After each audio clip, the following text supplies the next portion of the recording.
babası. Yesunoni anası da Yesunoni babası. Sarı sarı saçları, mavi mavi gözleri. Yesunoni anası da Yesunoni babası. Yesunoni anası da Yesunoni babası.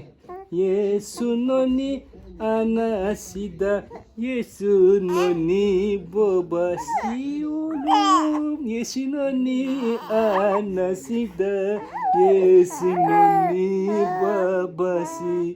Yesunoni anası da Yesunoni babası. Sarı sarı saçları, mavi mavi gözleri. Yesunoni anası da Yesunoni babası.